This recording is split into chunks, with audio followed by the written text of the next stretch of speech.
Friends, आप सभी का बहुत बहुत स्वागत है आपके अपने यूट्यूब चैनल कौटिल्य क्लासेस 2.0 पे। आज हम लोग करने वाले हैं कक्षा 10 का ये गणित है। इसमें हम लोग इसको पहला लेसन जो है, ये पहला लेसन आपको कौन है, पहला लेसन आपका है ये आपका, देखिए मैं ये लेसन है। सबसे पहले तो इसका इंट्रोडक्शन वीडियो हम लोग देखेंगे, इंट्रोडक्शन में क्या क्या होता है। उसके बाद इसका परिचय को हम लोग देखेंगे। तो आप इस वीडियो को पूरा देखिएगा। अगर आप इस चैनल पर नए हैं तो मेरे चैनल को सब्सक्राइब कर लीजिए और साथ में बेल आइकन भी जरूर दबा लीजिएगा। सबसे पहले आपको मैं चैप्टर पर लाता हूँ। आपका एक्सरसाइज पहला जो है वास्तविक संख्या। वास्तविक संख्या ये चैप्टर जो है ये आपका, इसको इंग्लिश में बोला जाता है रियल नंबर। रियल नंबर इसका इंग्लिश होता है। ये वास्तविक संख्या अगर आप 9th क्लास में पढ़े होंगे तो आपका 10th का वास्तविक संख्या बहुत आसान हो जाएगा।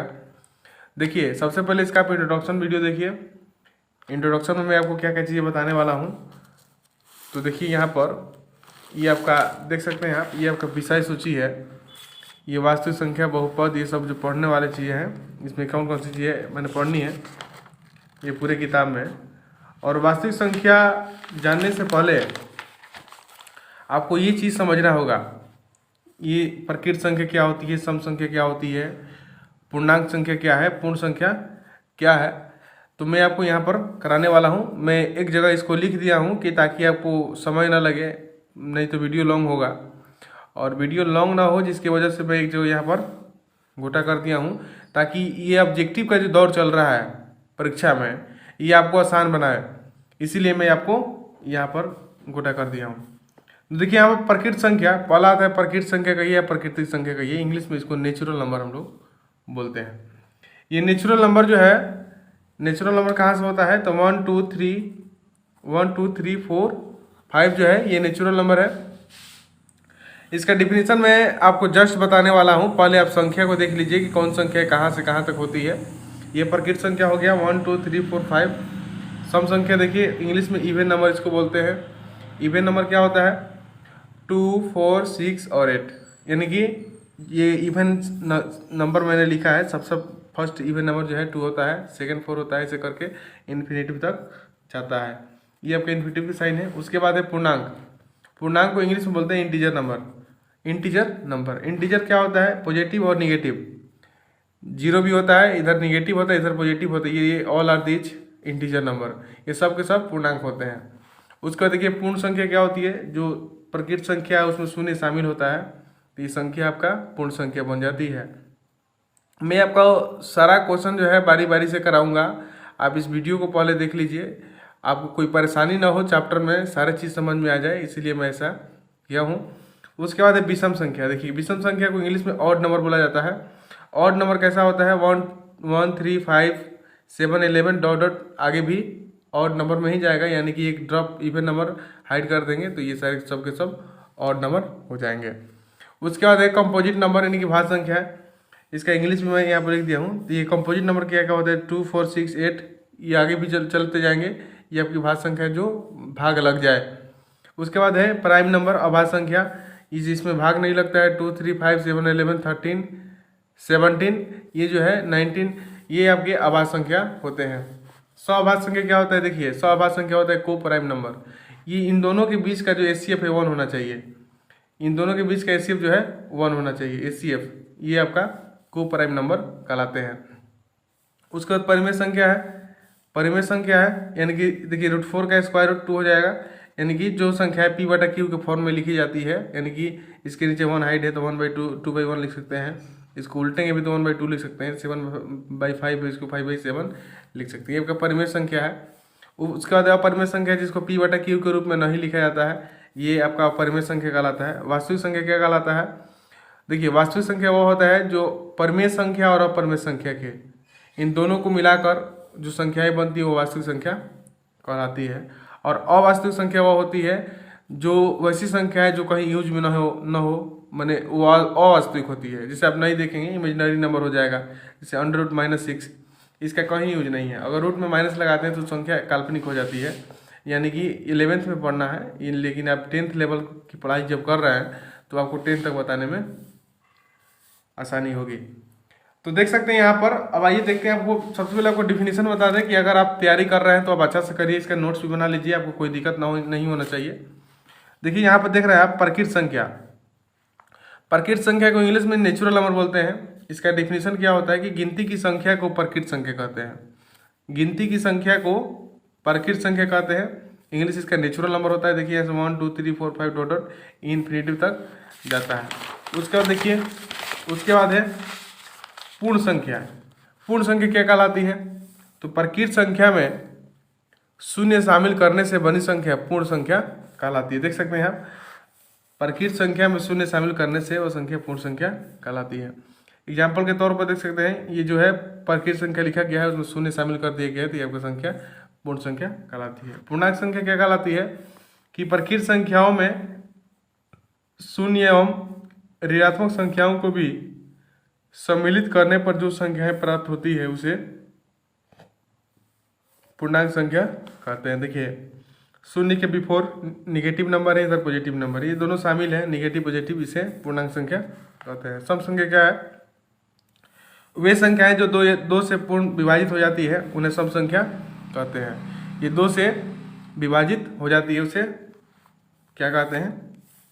सम संख्या कहते हैं। विषम संख्या देखिए, वे संख्याएं जो 2 से पूर्ण विभाजित न हो उसे विषम संख्या कहते हैं। जैसे देखिए 1 3 5 7 11 डॉट डॉट इन्फिनिटिव तक जाता है, यानी कि अपरिभाषित। तो इसका डिफिनीशन मैं आपको इसलिए बता रहा हूँ क्योंकि आप टेट का तैयारी कर रहे हैं, कोई भी क्वेश्चन आपसे पूछ सकता है। सवाल सॉल्व करना इजी होता है, लेकिन उसके बारे में जानकारी रखना जरूरी है। यहाँ पर नोट में देखिएगा, एक विषम संख्या जो न तो भाज्य संख्या और न ही अभाज्य संख्या है। एक जो है न भाज्य संख्या है न अभाज्य संख्या, ऑब्जेक्टिव में पूछ सकता है परीक्षा में, इसे आप याद रखेंगे। आइए आपको आगे दिखाते हैं भाज्य संख्या क्या है। देखिए वे संख्याएं जो स्वयं और एक के अतिरिक्त अन्य किसी संख्या से पूर्ण विभाजित हो जाती है उसे भाज्य संख्या कहते हैं। जैसे देखिए 2 4 6 8 9 10 12, ये जो है इन्फिनिटिव तक जाता है। वे संख्याएं जो स्वयं और एक के अतिरिक्त अन्य किसी संख्या से पूर्ण विभाजित हो जाती है उसे भाज्य संख्या कहते हैं। उसके बाद परिमेय संख्या की बारी आती है। वे संख्याएं जिसे p बटा क्यू के रूप में, p बटा क्यू का मतलब कहने का मतलब कोई भी संख्या p की जगह रहेगी, q की जगह रहेगी, यानी कि उसके रूप में लिखा जा सकता है, तो ये संख्याएं परिमेय संख्याएं कहलाती है। जैसे देख सकते हैं √4 है, इसका क्या हो जाएगा? इसका √4 का स्क्वायर रूट 2 हो जाएगा। इसका 2 है, ये सब p बटा क्यू के रूप में लिखा गया, ये भी इन्फिनिटी तक जाता है, कोई भी संख्या का अंत नहीं है। उसके बाद अपरिमेय संख्या, वे संख्याएं जो p बटा क्यू के रूप में नहीं लिखी जाती है वो अपरिमेय संख्या कहलाती है। जैसे कि आप देख सकते हैं वास्तविक संख्या, परिमेय संख्या और अपरिमेय संख्या को वास्तविक संख्या कहते हैं। जो संख्या परिमेय है, जो अपरिमेय है, इन दोनों को मिलाकर वास्तविक संख्या कहा जाता है, जो हम लोग इस चैप्टर में पढ़ने वाले हैं। उसके बाद सहभाज्य संख्या, ऐसी संख्याएं के जोड़े जिनकी गुणनखंडों में एक के अतिरिक्त कोई भी उभयनिष्ठ गुणनखंड न हो, उभयनिष्ठ गुणनखंड न हो, यानी कि उसे सहभाज्य संख्या कहते हैं। इन दोनों का देखिए HCF कितना होगा? HCF हो जाएगा 1, इसका भी HCF 1 हो जाएगा, इसका भी HCF 1 होगा, देख रहे हैं ना। तो ये जो है आपका सहभाज्य संख्या कहलाता है। उसके बाद से देखिए युग्म अभाज्य संख्याएं, यहाँ पर देख सकते हैं ऐसी अभाज्य संख्याएं जिनके बीच का अंतर 2 हो, युग्म अभाज्य संख्याएं कहलाती है। जैसे देखिए इन दोनों के बीच 2 का डिफरेंस है, इन दोनों में 2 का डिफरेंस है, इन दोनों में 2 का डिफरेंस है, तो ऐसी संख्याएं युग्म अभाज्य संख्याएं हैं। ये आपके ऑब्जेक्टिव क्वेश्चन में आते हैं। उसके बाद मैं आपको यहाँ से आगे बढ़ाता हूँ। जैसे देखिए अब हम क्या करते हैं, आपको थोड़ा सा समझाते हैं, रियल नंबर के बारे में थोड़ा सा जानकारी आपको दे रहा है। देखिए रियल नंबर, ये रियल नंबर यानी कि वास्तविक संख्याएं, वास्तविक संख्या। देखिए वास्तविक संख्याएं क्या होती है, इसमें सबसे पहले कौन आते हैं? एक वैज्ञानिक के बारे में पढ़ना है। वो वैज्ञानिक कौन है? ये है यूक्लिड विभाजन एल्गोरिथम।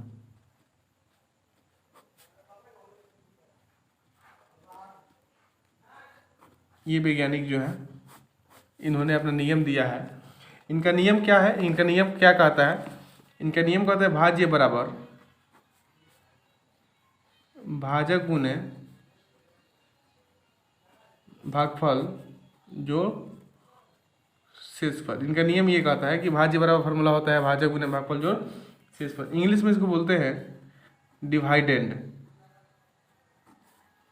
ये आपका है भाजक को डिवाइजर बोला जाता है। स्पेलिंग को आप मत जाइए, आप देखिए, आपको कंसेप्ट में देने का प्रयास करता हूँ। इसके बाद इसका आंसर इसका होता है भागफल का क्विंटल प्लस आप शेषफल का जानते हैं कि रिमाइंडर होता है, रिमाइंडर ये इसका होता है। इसी प्रकार से डिवाइडेंड को यूक्लिड विभाजन एल्गोरिथम में ए लिखा जाता है, इसको बी लिखा जाता है, इसको क्यू लिखा जाता है, इसको आर लिखा जाता है। यानी कह सकते हैं ना कि ए बराबर बी क्यू प्लस आर। यानी कि जब कभी भी अगर आपको ए बराबर बी क्यू प्लस आर दिखे तो आप समझ सकते हैं कि भाज्य बराबर भाजक गुने भागफल जोड़ शेष ये होता है। ये आपका मैं अपने ओर से नहीं लिखा हूँ, ये आपका यूक्लिड विभाजन एल्गोरिथम। यानी कि ए का मान है, ए को भाज्य कह सकते हैं, देख रहे हैं, बी को भाजक भागफल क्यू को और शेषफल को आर हम लोग कहते हैं। ये आपका कंसेप्ट अच्छे से क्लियर हो गया। उसके बाद थोड़ा सा हम आगे बढ़ते हैं। थोड़ा सा आगे बढ़ेंगे तो आपको यहाँ पर एक और एसीएफ निकालने के तरीके बताए जाएंगे। देखिए इसे देखिए, एसीएफ आता है, एसीएफ आता है। जैसे मान लीजिए कि 16 और 18 का HCF यूक्लिड विभाजन से निकालें, यूक्लिड विभाजन से निकाल देख सकते हैं आप। तो सबसे पहले सॉल्यूशन में लिखिएगा आप लोग, माना देखिए a बराबर 16 और b बराबर 18। देख सकते हैं आप, a बराबर 16 और b बराबर 18। इन दोनों में बड़ा कौन है देखिए, तो इन दोनों में b बड़ा है, यानी कि b की ओर इसका साइन कर देंगे। अब एसीएफ निकालने के लिए बात कर रहे थे, आप एसीएफ निकालना तो जानते होंगे यदि आप 10th का विद्यार्थी है तो ए बराबर 16 बी बराबर 18। इसके आधार पर आप सारा क्वेश्चन को हल कर लेंगे। पहले थोड़ा सा कंसेप्ट को देख लीजिए। तो क्या कर सकते हैं कि छोटा वाला से बड़ा वाला में भाग करते हैं, यानी कि एचसीएफ करते हैं। यानी कि 16 को हम लोग 18 से ऐसे करेंगे, 16 एकम 16। ये आपका जब कटेगा यहाँ पर तो 2 इसका रिमाइंडर रहेगा। तो यहीं पर हम लोग को लिखना है यूक्लिड विभाजन एल्गोरिथम से, यूक्लिड विभाजन एल्गोरिथम से। देखिए ये जो लिखने की जो कला है ये एक लाइन में ही होना चाहिए, तब जाकर आप सही कर पाएंगे। वहीं 18 इक्वल टू क्या हो जाएगा, यानी कि भाज्य बराबर 18 इक्वल टू क्या हो जाएगा, भाजक गुने भागफल, भाजक गुने भागफल जो शेष। ठीक है, फिर आगे बढ़ेंगे। अब इसे देखिए, फिर शेष से भाग लगाएंगे, 2 8 16। फिर यहाँ पर वही चीज़ लिखेंगे, यूक्लिड विभाजन एल्गोरिथम से लिख लेंगे ना। यहाँ पर जब लिखेंगे तो क्या लिखेंगे, 16 बराबर, यानी कि ए बराबर बी क्यू प्लस आर के फॉर्मूला के राह पर चलेंगे तो 2 × 8 + 0। तो यहाँ पर लिखेंगे, इसलिए 16 और 18 का एचसीएफ इक्वल टू 2 इसका आंसर हो जाए। देख सकते हैं आप, ये 2 से विभाजित हो गया है। तो इस प्रकार से हम इसको बनाने का प्रयास करेंगे। ये इसका फार्मूला इस पर मैंने बताया। उसके बाद चलिए आगे मैं बढ़ता हूँ। उसके बाद आपको एक और कॉन्सेप्ट हम देते हैं यहाँ पर। ये लेसन 1 का थोड़ा सा तरीका है, इसे अगर आप नहीं समझेंगे तो आपको लेसन बनाने में काफ़ी परेशानी का सामना करना पड़ सकता है। देखिए एक चीज़ और होती है यहाँ पर, देखिए इस तरह के फॉर्म आपको मिलेंगे। नोट में आपको मैं डाल देता हूँ, नोट में जैसे 6Q + 5, 9Q + 7, 2Q + 5, इस प्रकार से क्वेश्चन आते हैं। तो जैसे भी अगर इस प्रकार से क्वेश्चन आते हैं तो सबसे पहले आप 6Q + 5 को डिस्क्राइब करिएगा ना, तो ये आपका B का मान है और ये आपका R का मान है। निकाल सकते हैं ना कि B बराबर 6, R बराबर 5, इसका ये मान ये होता है। परीक्षा में देता है ये सारे मान जो है A के बराबर होते हैं, ये आप ध्यान रखेंगे, ये सारे मान A के बराबर होते हैं क्योंकि A = BQ + R होता है। इसमें भी अगर आप देखेंगे 9Q + 7 में, तो ये आपके B का मान कितना हो जाएगा, B का मान ये आपके B का मान 9 हो जाएंगे और R का मान ये 7 हो जाएंगे। इसमें भी अगर आप देखेंगे तो 2Q + 5 में ये B का मान कितना हो जाएंगे, 2 हो जाएंगे और R का मान ये 5 हो जाएंगे। इसे आप देख सकते हैं, ये तीनों आप समझ चुके होंगे। अगर इस तरह के फॉर्म का आता है तो आप समझिएगा कि ये बी का मान है, ये आर का मान है। आपको कहा नहीं जाएगा कि कौन क्या है, ये आपको खुद जो है इसे आपको याद रखना है। उसके बाद थोड़ा सा हम आगे बढ़ते हैं, आपको समझाते हैं। देखिए ये आप समझ गए, इसमें कोई परेशानी नहीं होना चाहिए। अब देखिए एक और फार्मूला आगे चल के निकल के आता है। वो कौन सा फार्मूला है जो इस चैप्टर में बहुत ज़्यादा दिया है सवाल, उस पर भी सवाल जो है पूछे जाते हैं। फार्मूला है, फार्मूला मैं आपको यहाँ पर रेड पेन से लिख के दिखाता हूँ। पहली संख्या गुने दूसरी संख्या बराबर एचसीएफ गुने एलसीएम, ये इसका फार्मूला है। देखिए ये सारे फार्मूला जो है इसी पर डिस्क्राइब करेंगे आप लोग, थोड़ा सा इसको समझ लीजिए। पहली संख्या इंग्लिश में बोल सकते हैं ना, फर्स्ट नंबर